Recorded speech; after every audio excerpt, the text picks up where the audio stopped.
timber!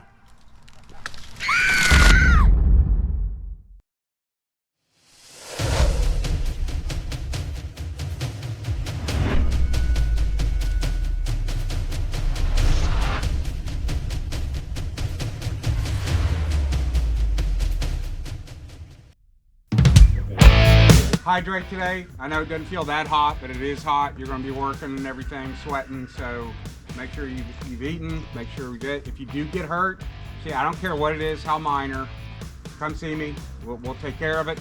If there is a major injury, everybody back off, let me get in there, I'll ask for assistance or anything like that, we'll coordinate getting anybody transported out that needs to be, all right? Any questions? All right.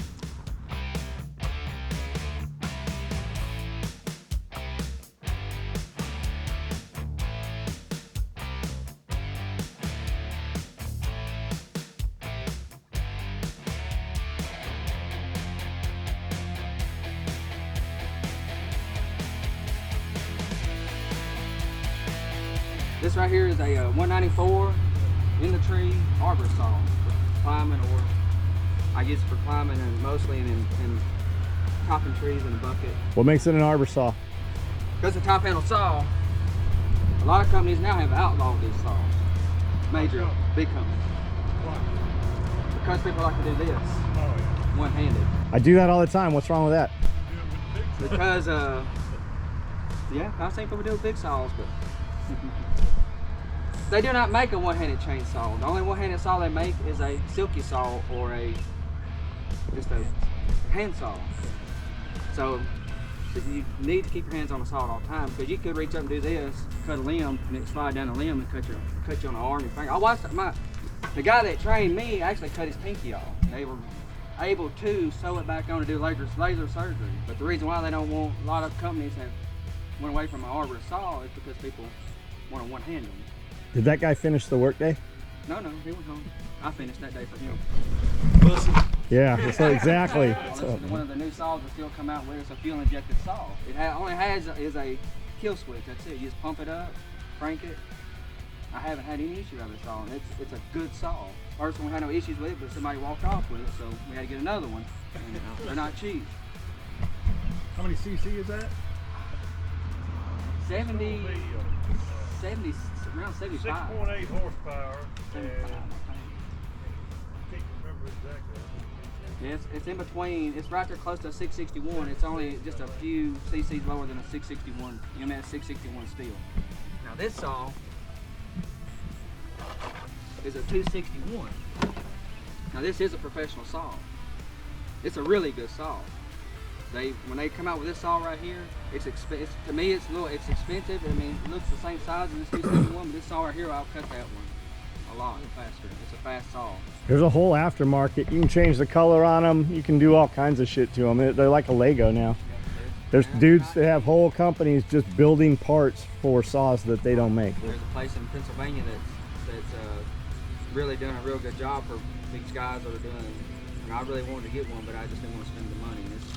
I said $1,800 for a stock saw. It's like $2,500 for one of those. Same saw, but they're bad. How come all steel, not Husqvarna?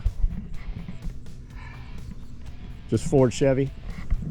I like them both, but we got a lot of steel dealers where we are. Okay, so just support. I think the industry is mostly steel though too, right? Yeah. I mean, it's probably what, 90% steel for the industry when you look at the whole entire. All your like, y'all do Husky and steel, right? Yeah. What do you have the hardest part? What do you have the hardest time getting parts for, Husky or steel?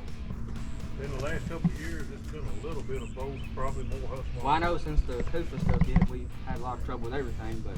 Point of origin on the parts, China is. More issues getting parts maybe overall with Husqvarna than you do steel. Right. Well, what's the reason why? What's the real reason? Yeah. The reason they've always used is COVID. Right. It's what they use as an excuse. Right, but I mean. The actual reason, Yeah.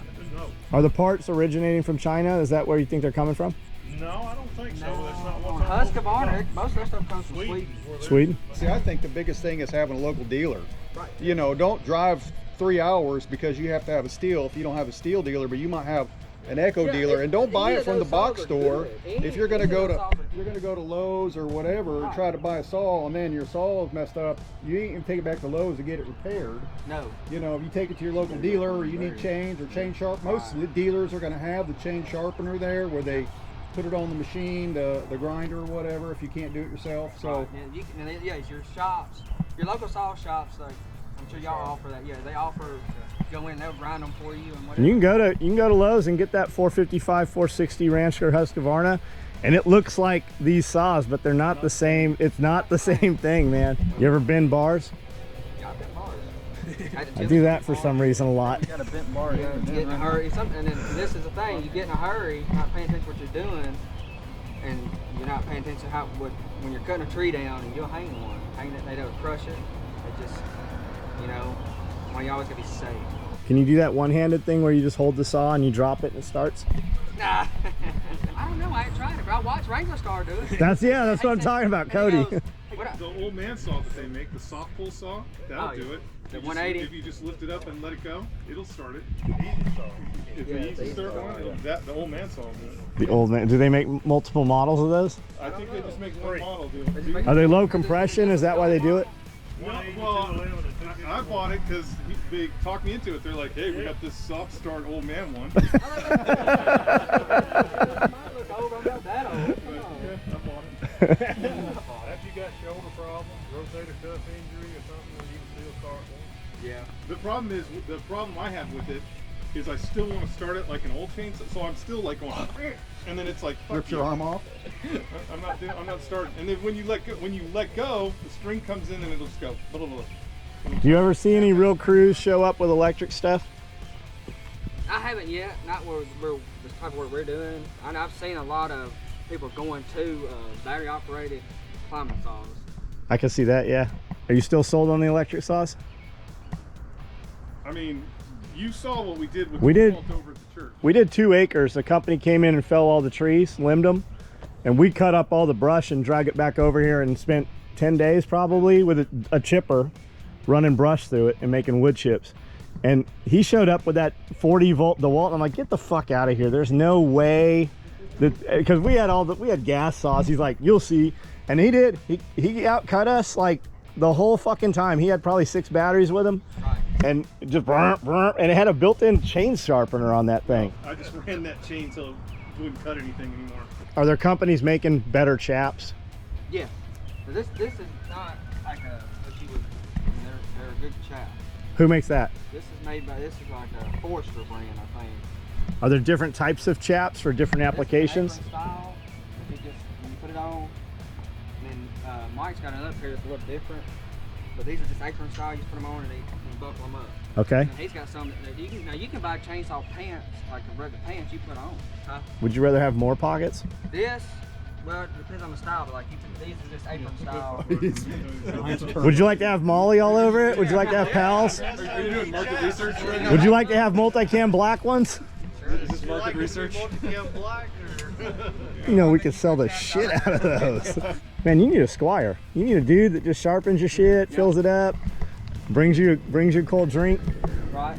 Hey, you gas and oil?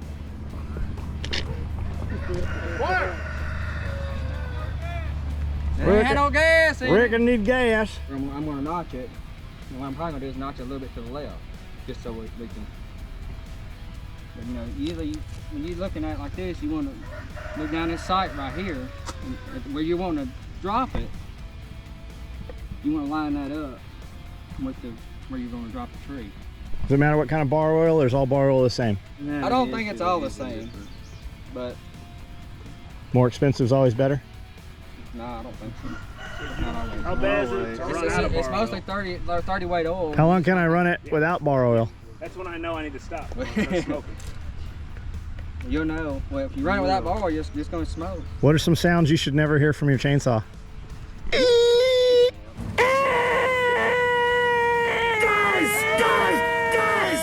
I like to run my dirt bikes 50 to 1 because it saves premix. How many of y'all use safety cams? No, I thought, yeah, that's cool. You use these? Got a bunch of them. How cheap are they? They're not. But get what you pay for. How much do y'all think that can right there costs? $100. No, it's more than that. $200, maybe? think I looked him up. Yeah, I paid $150 something for that can. And they used to be $100. Everything went up. But they, Everything's up 40% right yeah, now. $150. But we're required to use that can on our truck. We have to use those. A safety can. That nozzle works too. Like when you have the nozzles on those Euro cans, it doesn't bend enough to go from here to Right. something small That's why on the I got ground. that because the other ones they used to get a yellow funnel. It shoves on there. And Well, you can get new gaskets for it. Those you can make those work, but that nozzle that's on there, when you force that, it will crack and fuel will go everywhere. You're better off with a jiggler siphon.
Timber!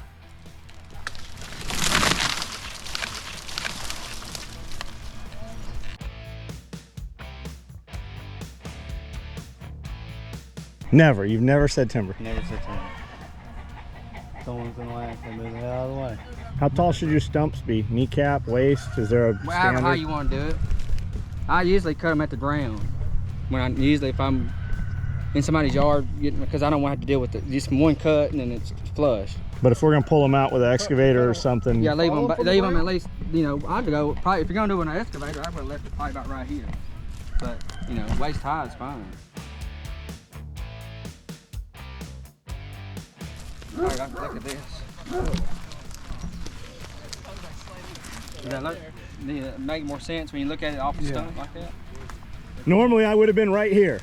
Burr, burr, burr, burr. Whatever Jake tells me to do, I would do the opposite because the pictures are going to be way better.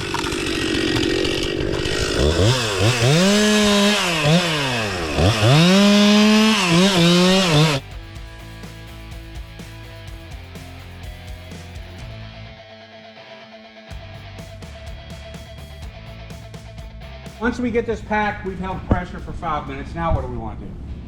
And we're doing this for 2 reasons. We're stopping the bleeding and we're protecting the wound. The inside of that flesh and stuff, we're trying to salvage as much flesh as we can with that, because if we don't, and that flesh can die very quickly, it's a ton of debridement.